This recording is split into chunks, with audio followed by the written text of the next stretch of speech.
Usamla Eugene Lingdo UDP uba peniait Sing Sim bat Abdul Saleh na ka NPP kidai ki kertong ki bala job ya ka election Shiteng Samoy na mau plang marun keneng bat na raja bala assembly constituency na mau plang uba Eugene Lingdo ulayo khatlai hajar arspa prapusan vote bat ula job da sau hajar sau spa iwe vote persya ya kertong ka seng kongres uba Kennedy Cornelius Krim uba layo prahajar praspa prapusau vote uba lawan baar na maurun keneng uba peniai Sing Sim kertong ke NPP ulayo khat sau hajar sispa nyau vote bat ula job da khat praspa kan riu vote persya ya ukurtong ke kongres uba Highlander Karmelki uba layo khat ar hajar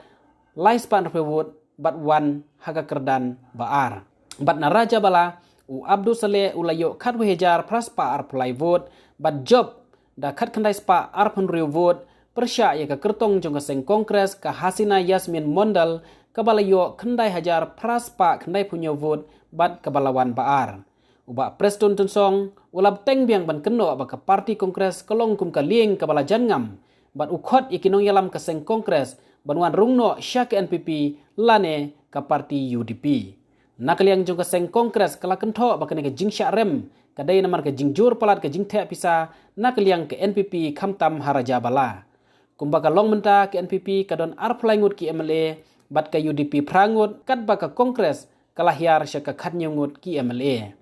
nakaliang jong ka UDP kala penpau ba ki pajba kila pediang ka parti khamtam ka jingyo khambun ka vote haraja bala bat kandai kumsi benta ban penklan sisu ya ka parti jong ka UDP nakamenta ka election ar hajar ar pulai nakaliang jong Konrad Sangma ulaong ka jingjob jong ka NPP kadai ka jingla ban trekam ka sarkar MDA. The main impact that has been there is the people have felt the development work. The grassroots people have realized that the difference that this NPP-led government has made at the grassroots level, and therefore the people's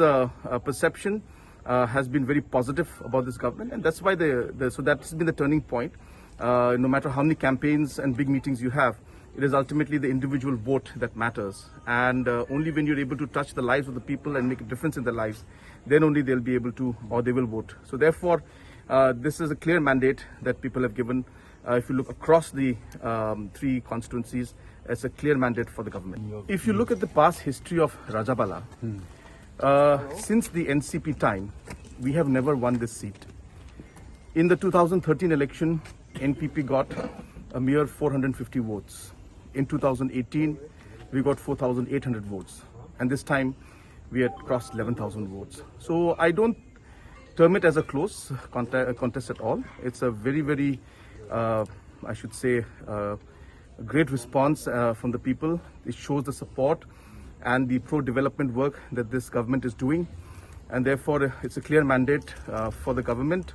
If you look at all the three seats and the results, in all the three seats, the MDA candidates have won. So it's a clear indication towards the work that the MDA government has been doing.